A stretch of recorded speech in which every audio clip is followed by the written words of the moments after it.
Greetings once again. This is Anton MM, and we're back with the power of purpose. I have a special guest today with me. He's Tuli Kaute. Who is Tuli Kaute?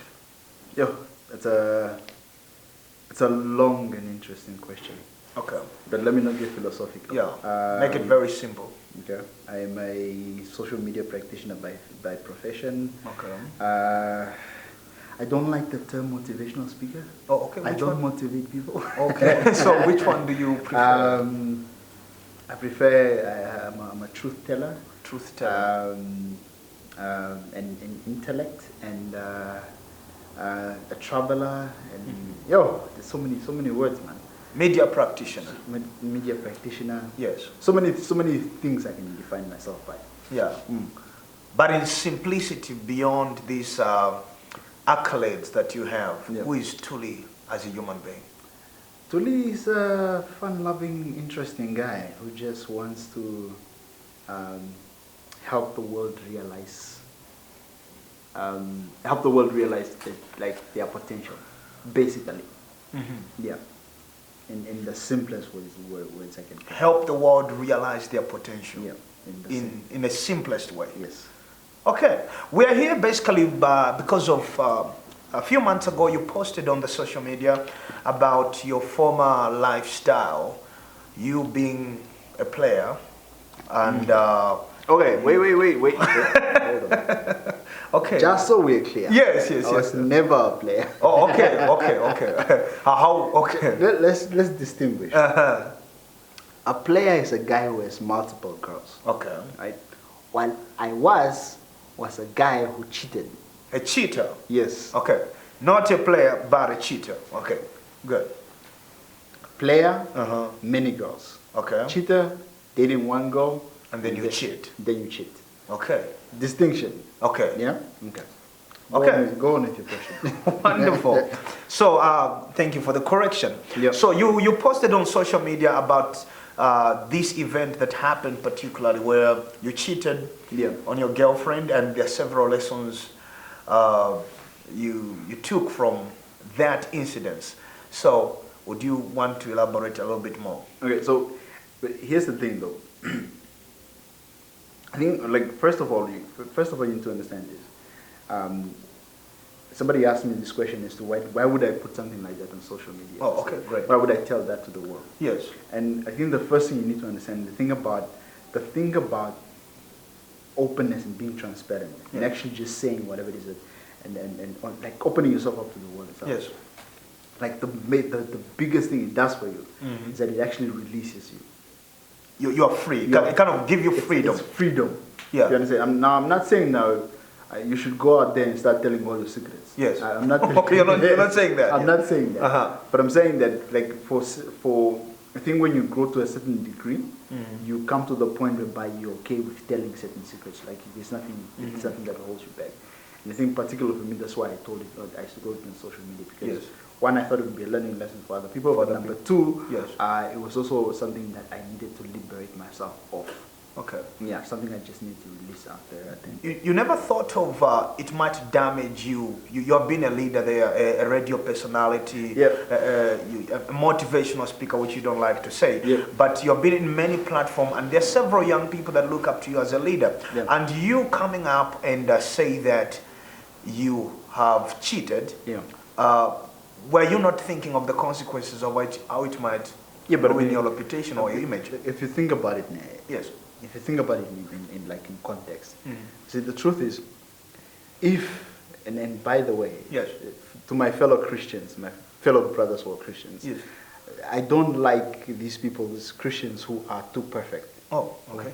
Like, no, I don't do this, I've never done this. You understand? If you're one of those people, me and you will not get along. Of course. Just so we're clear. Okay. Right? Because people who are too perfect, I can't relate because there's nothing there, right? And so for me, telling the story or telling the truth about who I was, what I did, it's not to say that I am damaged and I cannot do anything good. It's to say I am damaged. I recognize that something went wrong, or that something is wrong, or that I did something wrong. However, at the same time, I've also outgrown and learned a lesson from that. Yeah. You understand? Because it's one thing to put on this facade, as if, oh yeah, everything's fine, it's all good and perfect. I'm in church, I never even look at other women. It's a lie. Okay. Yes, of course you do look at women and you do admire them. Yes. It's a lie. So the idea of telling the truth is not so that somebody can look at me and say, oh, okay. And of course this does happen. Somebody will look at you and say, oh, because he did this, I cannot trust him or look up to him. Yes. But the truth is, we've all done stuff. Yeah. I might have cheated. You might have lied. Yeah. If we both die right now, we're both going to where? Let's not even mention one direction. One direction. You understand? Yes. There's no sin. There's no sin greater than that. You understand? So you need to understand these things in context. To say, at the end of the day, generally sin is sin. Transgression is just transgression. You understand? But at the same time, for me, it's not about what you did wrong, what I did wrong. Yeah. It's about the lesson that one can learn and how you take that and turn it into a message for somebody else to learn from. You understand? Because the truth is, the thing about cheating is not the act itself. Yes. The thing about cheating is not like you getting in bed and sleeping with this girl. Yes. That's not the thing. Yes. The thing about cheating is the beginning point. Okay.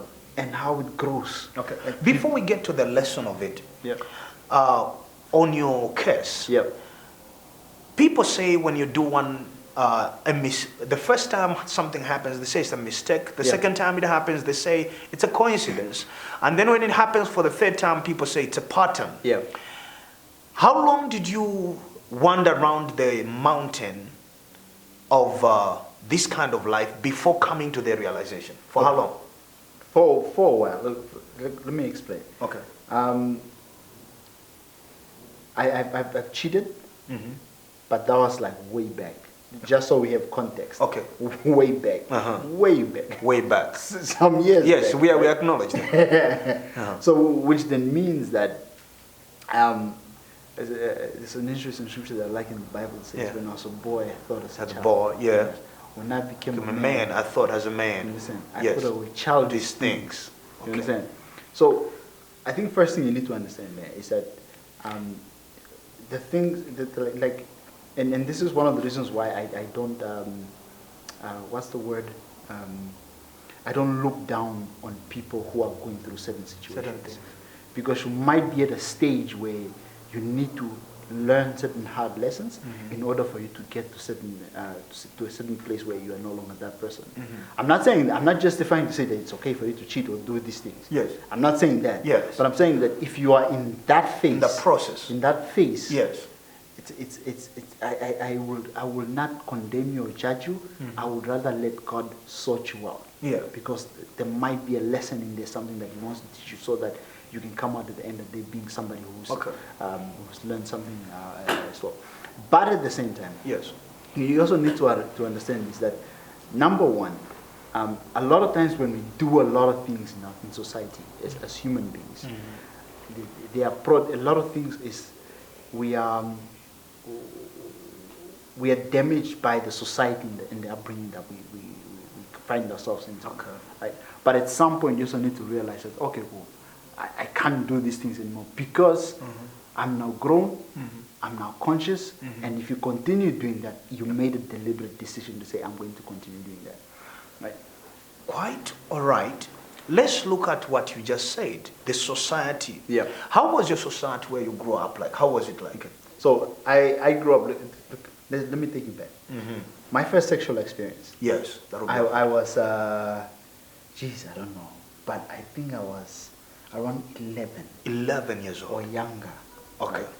And I remember, I wrote this story on social media as well. Yes. I didn't give the age, but I wrote the story. Yeah. And this girl was older than me. The girl was older than you? Yeah. And but you couldn't get the difference years. Like, how old was she when you were 11? She was probably a lot more mature than me. She was probably like around 14 or whatever it is. Yeah. Yeah. So, and I can attest to this. I know that there's a lot of other guys who have been through these situations, whose virginity has been taken by somebody older than them. It has happened. I know it. I know of a number of stories. Did somebody take advantage of you, or you suggest? Somebody took advantage of me when I was a kid. Okay. Right? Now, in all fairness, probably this person also didn't know what they were doing. Yeah. I mean, they knew. Let's just put it this way: they probably knew better than me, but they also didn't kind of have a full idea of what the consequences that might bring to your life. You understand? So my first sexual experience was when I was that age. Yes. Right? And I think what it did to me is that after that because sex is a very interesting thing. Yes. Powerful and mysterious at the same time. Yet very exciting. Yes. But as a kid, exposed to something sexual of that nature, something so powerful at that age. You understand? Yes. In the beginning, it was exciting. Like, oh yes. Yeah. But after a while, you start realizing that because you are not equipped, you are not mentally, emotionally, or physically equipped to handle the consequences, you go down a path that you didn't even expect, right? Most situations when somebody's been raped, especially when a young person or whatever it is, that usually doesn't end well. It usually takes a lot of time off and a lot of years of counseling and all these things for you to actually get to the place where you know you are now fine. So for me, it was a thing of when that happened when I was younger, but then that set me on another course of. After that, I think as I grew up, there was a lot of, I got addicted to masturbation, pornography, and all these things that started happening. Okay. I started going through this path, per se. So, and on top of that, there's a lot of things that were reinforced by society, television, and all these things that had led me to a point where when I grew older, it was a thing of, I was in a relationship, but things like flirting with other people was like a norm. Yeah. Because the right boundaries were never really set to say, okay, cool, this is how you handle a relationship, and this is what a relationship is supposed to be, and stuff like that. So I think basing it on my first sexual experience, and what that has carried. Yes. Yeah. It has. What it has brought for. Yeah. It is. It's one of those things that I can say it's because of some of those things that I ended up later on where I was in situations where I cheated, where I was cheating. But also part of it was just because I was a young man, and you wanted to experience. I wanted to experience. I had a lot of lust in me. Not that I had. Yeah. I mean, I'm a guy. I still have. Yeah. You understand? Society says you should have as much as you can. You understand? Yeah. Society made it okay for me to have as many women as possible. Going back to the wounds that were afflicted upon you and what this incident brought upon your life. Yeah. There were a couple of relationships where you were still struggling that were really good. Yeah. Tell me about the regrets of the relationships. Okay, so see the thing is with every relationship that you go in, you either go in with a different kind of experience or expectation or a different personal battle. Yes. One of the greatest lessons that I've learned, at the moment about relationships, is that you take into a relationship exactly who you are, 100% of who you are. Yes. Now, think about this. If I go into a relationship and I'm damaged, there's certain areas of my life that are badly damaged, non-functional, they're dysfunctional. Yeah. Certain things that I'm struggling with. I'm struggling with lust, I'm struggling with respect, I'm struggling with discipline, I'm struggling with understanding as to how do I treat people, how do I treat women per se. Yes. Or it could be simple things like I'm arrogant. Yeah. Or I'm prideful. Simple things. Yes. Well, actually, big things, but perceived as very simple. I take those into a relationship. The moment I take that into a relationship, what will happen to that relationship? To be shambles, broken. You understand? Because I took exactly who I am into a relationship. It's been one of the biggest lessons through when I look back at all the relationships that I've been, that every relationship, at every stage, everything that has happened as a result of everything that I took in that particular relationship. If this relationship ended because she didn't trust me, it's because what? I had trust issues. Not with her, but with myself. Okay. You understand? If that relationship ended because I cheated, it was because I had a lack of discipline and a lack of maturity within myself. Yeah. You understand? So like I said, every relationship, every stage ended for a certain reason that was personal to me. Yeah. So back to the scripture. I think I like the scripture. No, it's the center of your life. For now, yes. When I became a man, I stopped for a second and I thought about this. I like the scripture. The scripture says, when I became a man, I put away childish things, because all of a sudden I realized, oh. But before you become a man, I want us to look at the damage that has happened to you in that whole process, to you and to those who are in the relationship with you. Yeah. I want to look at the damage. When you look at some women you were with in the relationship, can you reflect back and think of the damage that either both of you caused, or because of your brokenness that caused on the other person? Okay, so just like I've cheated on somebody, yes, I have also been cheated on.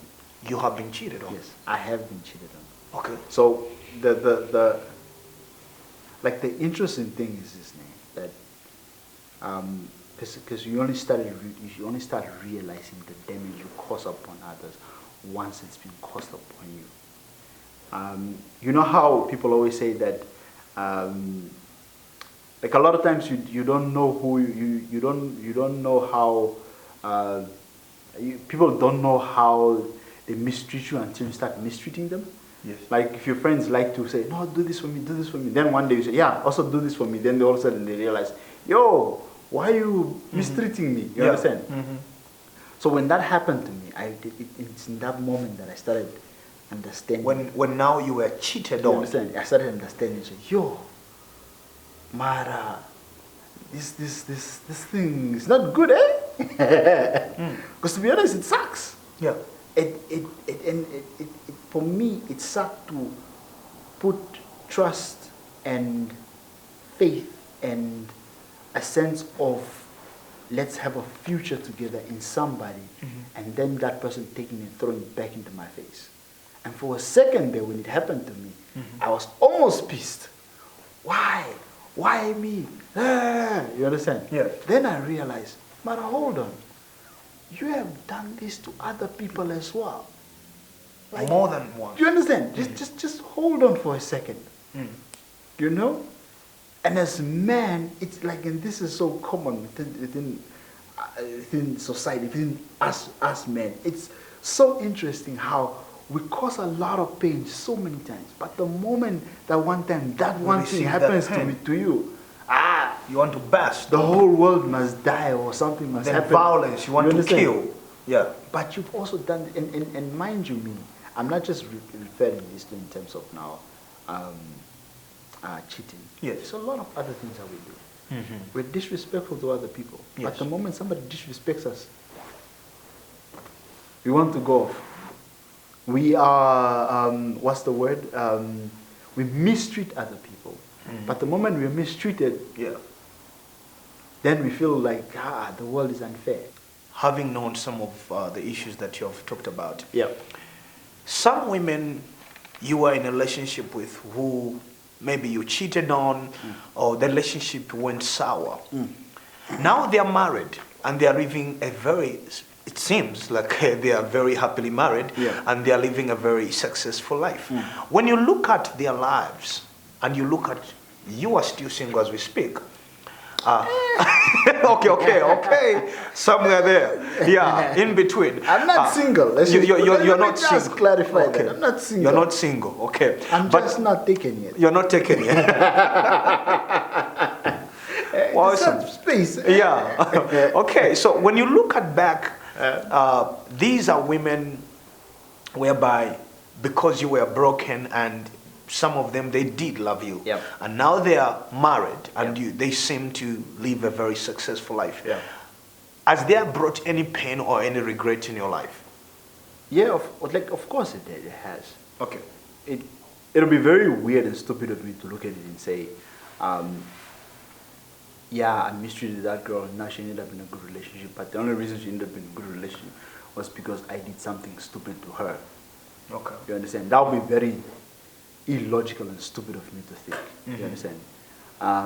Because I think a person's destiny is a person's destiny regardless of what I do. Yeah. I don't hold any, what's the thing? I don't hold any control over somebody else's destiny. Yeah. I only have control over my destiny. And if they are happy, if they are in a good relationship, it's because of decisions they made after the fact. Yeah. Which then is a testament of who they are, the character of the person that they are. Because remember, like I said, you take into a relationship who you are. You take into marriage who you are. So if you've been cheated on, lied on, and been disrespected, and you still end up in a good marriage, you end up in a good relationship, it's because after you've been cheated and lied to, you made the choice to say, I am going to get myself out of this situation, respect myself, and then move on to another new, nicer relationship. Do you understand? Yes. So, if they're happy, hey, I'm happy. Okay. I really am genuinely happy. Looking back out of the lessons you have learned, is this what has brought you now? Let's talk about when you were a child, you thought about childish things, and when you became a man, you put away childish things. Now that you are a man, you talk about lessons you have learned on your social post about. Yeah. I actually found the post that you were referring to. Talk about it or read about it, what you have learned in the past. Okay, so it says here's what I learned. Yeah. When I cheated, I proved several things to myself. One, I had no respect for myself or my then girlfriend. I proved that I was immature and insecure. I proved that I had no idea what I wanted in life. And number 4, I proved that I lacked self-control. Okay. So the first lesson you learned is that you had no respect for yourself, neither for your girlfriend. Yes. The second one was? I had proved that I was immature and insecure. The second lesson, when you cheat, you prove that you are insecure and immature. Yep. The third one? But I proved that I had no idea what I wanted in life. The third one is that you proved that you had no idea what you wanted in life. And the interesting thing about this, yes, somebody will say, but when you cheat, it's like you want this one and you want this one. And remember, life is all about what? Focus. Yes. Right. The more, not the more options, but the more things you add onto your life, a lot of times it just adds more, especially when it comes to relationship. The more relationships you have, the more damage you do to yourself. Multiple relationships that you have. At the end of the day. The more damage you do to yourself. Yeah. And number 4, prove that I lacked self-control. At the end of the day, cheating is really just about a lack of self-control. That's it. That's it. Because the fact is, whether you're married, unmarried, whatever it is, even when you're married or you're in a relationship, the fact is, there will always be somebody else who is more attractive or has better legs or whatever it is, who can flirt better, whatever it is with you or your partner. Yeah. Mind you, your partner is also experiencing the same thing. Yeah. So you're not the only one who is receiving the pressure. You understand? Of the temptation of, We are all tempted, my dear friend. Yes. Every time, day and night, whatever. It doesn't matter now whether you are tempted to actually cheat in terms of having sex with somebody or sleeping with somebody else. Some people are tempted to emotionally cheat. Some people are tempted to cheat by stealing. Or you understand? There's always temptation. Which then tells you that if you take the decision to cheat or to do something like that, it's because you lack self-control. Yeah. Because had you had self-control, it means that even if, because remember, cheating usually doesn't start in the bedroom. Yeah. It starts way before. The bedroom is just a manifestation of what has been happening. Happening all along. Yes. You understand? So if you cheat, from the word going, you lack the ability to control yourself in terms of if you receive a text from somebody that says, hey, what's up? What are you up to? Yeah. Yeah? The lack of self-control comes in where? You start texting back. You start texting back. You start picking up the phone and call. You understand? Yeah. I kid you not. Had you not pick up that, had you not reply to that text. SMS, yeah, you would not find yourself in a position where you're cheating. It's as simple as that. If you don't reply, or if you don't reply, or let me give you a good example. Yes. Me and you are friends for the longest time. For a long time. You understand? Yes. On that first day, yeah, if you said hi to me, yeah, and I didn't say hi back, this friendship would never exist. Of course. It's as simple as that. You Yeah. understand? So it's the same example you take when it comes to cheating and all these things. Had you not in the first place said hi back, you would still be really cool. Now I'm not saying now every person that says hi to you say, "Oh Lord, I refuse." I'm not saying that, but what I'm saying is that you need to decipher certain things. Yes. It's impolite for you to just ignore everybody, right? Yeah. Say hi back, but at some point when you realize, ooh, this is not going where it's supposed to go. Yeah. You understand? What do? You cut it off. Yeah. You stop replying. You understand? You block the person, or you do what is necessary for you not to continue along.